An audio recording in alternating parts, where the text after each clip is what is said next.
En néonat, le temps ne s'écoule pas pareil, il est comme suspendu. Les progrès des nourrissons vont se mesurer heure par heure, gramme par gramme.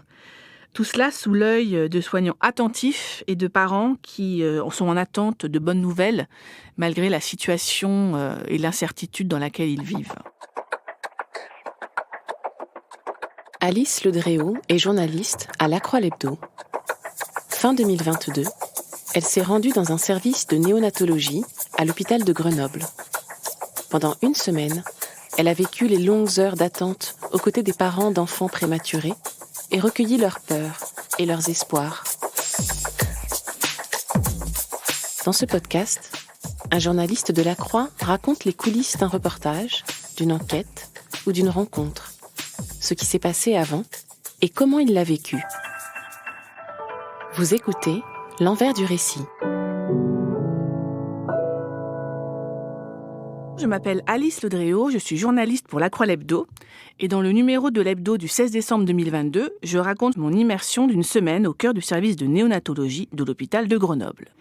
La néonatologie, c'est un service hospitalier qui prend en charge les enfants de moins de 28 jours, soit parce qu'ils sont nés prématurés, soit parce qu'ils sont nés à terme, mais souffrent de malformations, de pathologies, problèmes cardiaques détectés à la naissance.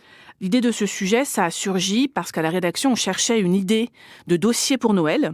Et donc, les ingrédients d'un bon dossier au moment de Noël, ce sont des histoires de famille, d'attente, d'espoir. Et tout cela, on le retrouve dans un service de néonatologie.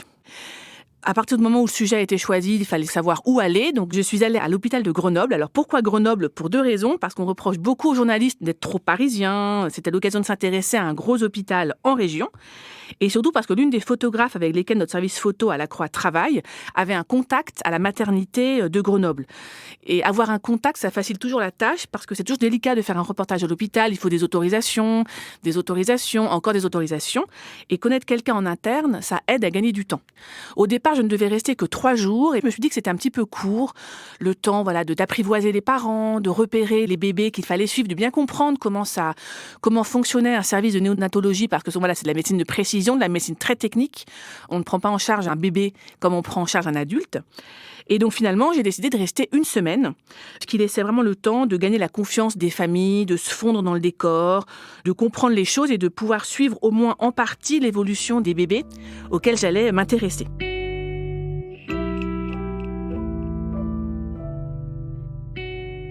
Avec la photographe, nous débarquons donc un lundi matin. Le service de néonat, alors on dit néonat quand on parle de néonatologie, à Grenoble, c'est en fait 2 services. Le service de réanimation, où sont pris en charge les bébés les plus vulnérables, les plus fragiles. Et puis le service des soins intensifs, où sont pris en charge les bébés dont le cas est moins lourd. Et par exemple, un bébé peut arriver en service de réanimation et au bout de quelques mois, être transféré au service des soins intensifs. Là, c'est plutôt bon signe pour les parents et pour l'équipe. Nous débarquons dans ce service. Alors, les couloirs sont décorés de dessins, de soleil, d'écureuils. On sent qu'on est dans un univers où des tout petits patients sont pris en charge. Ce qui me saisit lorsque j'arrive, c'est que le service est très calme. Alors, j'imagine que c'est un petit peu la télé qui nous a un petit peu déformé l'esprit, mais c'est vrai que moi, j'ai toujours l'impression, quand je débarque à l'hôpital, je m'attends toujours à une ambiance un peu à la urgence, avec des médecins qui courent partout, des bips qui résonnent partout. Et là, en fait, effectivement, il y a bien le bip des moniteurs qui résonnent, mais les médecins sont vraiment très calme. On n'a pas de médecins qui courent dans les couloirs, mais on sent quand même que les médecins sont aux aguets, ils sont hyper vigilants. Et à partir de ce moment-là, quand on arrive dans le service, va commencer cet exercice d'apprivoisement mutuel avec les soignants et avec les parents. Parce que les soignants, on débarque, ils ont été prévenus, mais ils ne savent pas précisément qu'est-ce qu'on va raconter, comment on va procéder, si on va être intrusif ou pas. Et les parents, ils ont également été prévenus par une petite affichette à l'entrée du service que des journalistes étaient susceptibles de les interroger, mais ils n'en savent pas plus.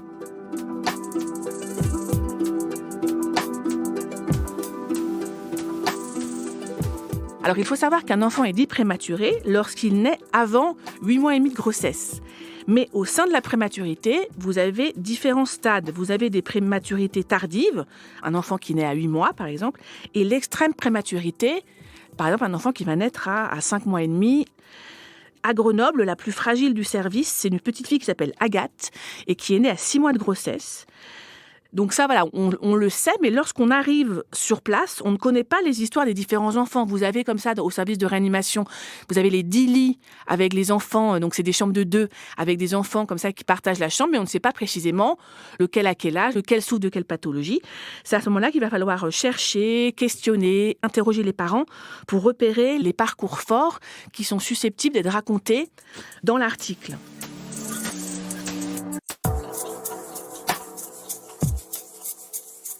Dans les rencontres qui m'ont marquée, il y a notamment des jumeaux qui sont nés à 5 mois et demi de grossesse. Lorsque je les ai rencontrés, dès le premier jour, en fait, dès le lundi, l'approche s'est faite assez facilement avec les parents. Ils ont 3 mois, ces 2 jumeaux. Donc là, ça faisait donc 3 mois que les parents avaient installé leur quotidien à l'hôpital, passaient d'une chambre à une autre, puisqu'en fait, c'est donc un garçon et une fille, et la petite fille étant plus solide que son frère, elle a vite été transférée aux soins intensifs. Donc les 2 bébés n'étaient pas au même endroit. Et donc on voyait les parents qui allaient d'un bout du couloir à l'autre. Et ce qui est très impressionnant quand on rencontre des prématurés, c'est vraiment les petits gabarits. Un bébé de 500 grammes, c'est vraiment pas grand. C'est vraiment impressionnant. Au départ, on perçoit bien que le bébé est petit, mais c'est vraiment flagrant quand on les compare à des bébés à terme. Et c'est vrai que lorsque vous voyez ces bébés nés à terme dans leur lit, des bébés qui font 3 kilos, 2 kilos, 3 kilos, quand on voit à côté un petit bébé de 700 grammes, c'est là qu'on mesure à quel point ces enfants sont vraiment très fragiles. Ce qui est aussi très saisissant, c'est on voit les mini-pyjamas, les toutes petites couches, les tout petits bonnets. Là, dans le cas des jumeaux, les parents nous ont très rapidement ouvert les portes de la chambre, ils nous ont permis de rester pour des séances de peau à peau, pour le bain, pour le biberon. Dans les autres rencontres marquantes, j'ai aussi donc rencontré la fameuse petite Agathe, dont je parlais tout à l'heure, qui est la plus fragile du service. Donc elle pesait 500 grammes lorsqu'elle est née. Et c'est un peu la mascotte du service. Les infirmiers, les soignants, les puéricultrices se relaient à son chevet, prennent des nouvelles, sont vraiment extrêmement vigilants. En néonat, la prise en charge se fait vraiment, c'est même pas au jour le jour, c'est presque heure par heure. Chaque heure gagnée est un progrès, chaque progrès est une avancée. Par exemple, un enfant prématuré, au départ, il est tout nu avec juste une couche, puisqu'ils sont bardés de capteurs. Et donc, le fait d'être nu et en couche, ça permet aux équipes d'intervenir rapidement. S'il y a le moindre problème, il n'y aura pas à enlever le pyjama pour examiner l'enfant. Et en fait, voilà, l'étape, ça peut être lorsque l'enfant met pour la première fois un pyjama, ce qui veut dire qu'il réussit à réguler sa température alors qu'ils sont en couveuse.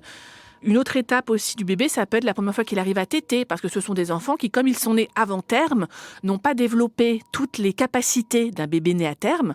Donc, il faut qu'ils apprennent la succion, il faut qu'ils apprennent à réguler leur corps.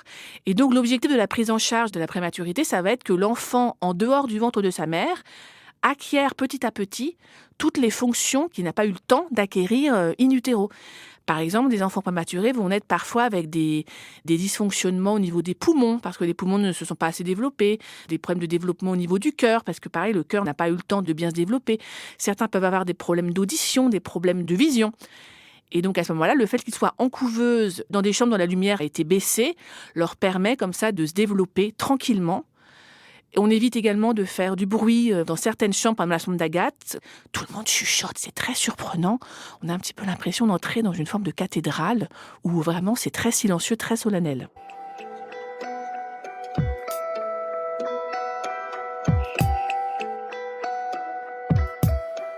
Ça fait un peu plus de 15 ans que je suis journaliste et je reste étonnée, aujourd'hui encore, de la capacité qu'ont certaines personnes, même dans des moments douloureux de leur vie, cette capacité qu'ils ont à se confier, à vouloir partager. Là, avec la photographe Sophie Rodriguez, donc, qui est de Grenoble, donc, qui connaissait déjà l'hôpital, nous étions face à des parents qui sont morts d'inquiétude, dont l'enfant est fragile, a la vie suspendue pour certains à un fil, dont l'enfant parfois souffre. Certains enfants sont sédatés, certains enfants sont sous morphine. Donc ça, pour les parents, c'est toujours très impressionnant. Et malgré tout, malgré cette inquiétude qui doit les étreindre, ils acceptent de raconter ce qu'ils vivent, ce qu'ils traversent, comment ils se sentent. Et moi, à chaque fois, je trouve ça saisissant parce que je me dis que moi, si ça m'arrivait, j'aurais qu'une envie, c'est de me rouler en boule sans parler à personne. Voilà, en restant sur ma douleur. Et là, voilà, les parents, s'il fallait résumer ce qu'ils vivent, on pourrait dire qu'ils vivent dans une espèce d'entre-deux. L'enfant est né, mais en même temps, il n'est pas totalement sorti d'affaire. Par exemple, aucun parent, dans ceux que j'ai interrogés, n'avait encore envoyé de faire-part, par exemple. Un monde dans lequel le temps est suspendu. Voilà, le temps ne s'écoule pas pareil. Les parents, ils arrivent le matin, ils repartent le soir. En néonate, on peut venir 24 heures sur 24, 7 jours sur 7. Donc certains partaient très tard le soir, certains rentraient chez eux parce qu'ils avaient notamment d'autres enfants pour ne pas négliger les autres enfants. C'est vraiment un monde où on est suspendu à chaque petit progrès, à la respiration des petits, au bip des moniteurs. Parfois, un enfant va avoir son cœur qui va s'accélérer, donc le bip va commencer à s'accélérer aussi. Et là, c'est vrai qu'on était tous un petit peu suspendus à ça. Alors, moi et la photographe, parce qu'on n'y connaissait rien, mais on voit bien que certains médecins, ils voient ce qui est normal, ils voient lorsqu'une accélération du cœur est normale ou pas. Ça peut être, par exemple, tout simplement l'enfant qui a bougé et son capteur a bougé. À ce moment-là, les chiffres vont grimper. Ça peut être, par exemple, pendant la tétée, l'enfant va se fatiguer. Donc là aussi, la respiration peut aussi s'accélérer ou au contraire chuter. Donc voilà, ça, on voit bien que les soignants, eux, ils savent faire la part des choses, ce qui n'était pas notre cas à nous. Donc parfois, on a eu quelques petits coups de stress pour lesquels les soignants n'étaient pas du tout inquiets.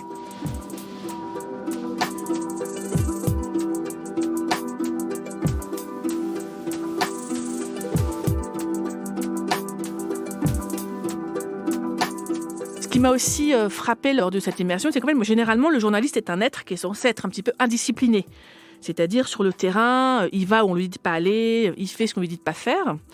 Et là, j'avoue que j'ai été extrêmement disciplinée, tellement j'avais peur de mettre les enfants en danger. La moindre infection venue de l'extérieur peut porter préjudice à l'enfant. Une infirmière me racontait qu'il y a un des enfants qui avait eu une infection au niveau du cathéter et il avait perdu du poids, le poids qu'il avait difficilement acquis quelques jours auparavant. Donc quand on sait qu'une infection peut arriver via un portable, via des mains mal lavées, j'ai été extrêmement disciplinée. En plus, on ne portait pas de blouse et pas de charlotte. Donc, je me demandais 15 fois si j'avais mis suffisamment de gel hydroalcoolique avant de rentrer dans la chambre, si j'avais bien attaché mes cheveux. Je me tenais dans un coin de la pièce à distance pour éviter d'être trop près des enfants. Il y a un père qui a refusé qu'on approche trop près de sa fille. La petite était née à 5 mois et demi, elle aussi. Elle était vraiment toute fragile et le père avait vraiment, on sentait, il aurait bien voulu nous parler, il aurait bien voulu qu'on soit dans la chambre avec lui, mais on sentait bien qu'il était vraiment très angoissé et vu son état, on a préféré ne pas rester. Et pour l'anecdote, ce qui était amusant, c'est qu'en fait, c'était un père qui était très musclé, qui était tatoué.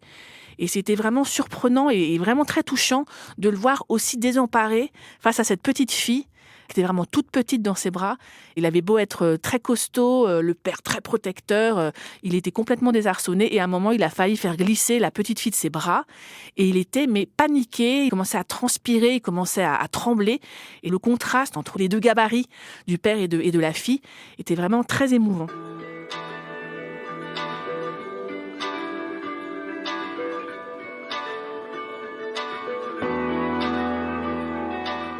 Une semaine, alors ça peut paraître pas très long, c'est vrai qu'il y a des immersions qui durent beaucoup plus longtemps, il y a des immersions qui durent des mois, mais une semaine en journalisme, c'est déjà pas mal. Généralement, on est plutôt sur des reportages de 2-3 jours, donc là, une semaine, ça permet vraiment de recueillir beaucoup de témoignages. Ce qui a été délicat avec ce reportage en néonate, c'est qu'en fait, le temps est long, le temps est lent, et les rebondissements étaient finalement assez minimes puisqu'il ne s'est pas passé grand-chose. Donc mon questionnement au moment de l'écriture, ça a été de m'interroger comment est-ce qu'on raconte l'attente ? Comment on raconte ce temps qui s'étire, ce temps suspendu, ces parents qui en fait sont vraiment dans l'attente de voir ce qui va se passer l'heure suivante, le jour suivant. L'autre interrogation que j'ai au moment de l'écriture, c'est aussi comment sur un sujet pareil, on peut facilement faire pleurer avec des petits bébés tout mignons, tout vulnérables. Et comment on ne s'apitoie pas, comment on n'écrit pas cucu, si je peux me permettre l'expression. Et surtout, comment, quand on a rencontré comme ça plein de gens, on organise son récit. J'ai beaucoup réfléchi, je me suis demandé quels parents j'allais garder, quels enfants j'allais raconter. Et finalement, j'ai choisi de faire une espèce de récit à plusieurs voix, en passant de chambre en chambre, et en me focalisant sur le ressenti des parents. Au départ, je me suis demandé s'il fallait que je me focalise sur les soignants. Et puis, je me suis dit que les sentiments des parents pouvaient être quelque chose d'intéressant, savoir ce qu'ils ressentent, savoir comment ils le vivent. Et c'est comme ça que je me suis focalisée sur cette dimension-là.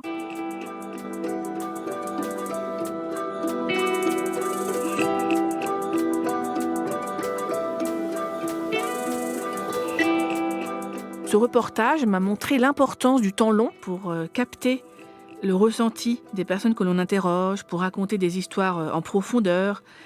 Je pense que si je n'étais pas restée une semaine, je n'aurais pas pu comme ça recueillir. Les parents m'ont vraiment dit des choses très intimes sur leur passé, sur les fausses couches que certaines mères avaient faites, Vraiment, c'était des choses très douloureuses et je pense qu'en 3 jours, je n'aurais pas pu avoir ces informations-là. Par exemple, s'asseoir pour prendre un café avec une maman, discuter avec elle, ça ne figurera pas forcément dans le reportage tel quel, mais c'est un petit moment volé comme ça qui permet de débloquer des clés de compréhension, d'instaurer un climat de confiance. Et les émotions partagées se jouent aussi dans ces moments-là. Et c'est cette idée de temps suspendu que j'ai voulu traduire dans ce récit.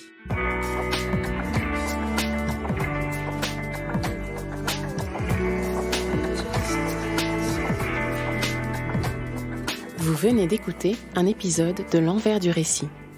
S'il vous a intéressé, n'hésitez pas à le partager et à vous abonner à notre podcast. Le reportage d'Alice Ledréau dans un service de néonatologie est à retrouver sur le site et sur l'appli La Croix. Le lien est dans le texte de description qui accompagne ce podcast. L'Envers du récit est un podcast original du quotidien La Croix.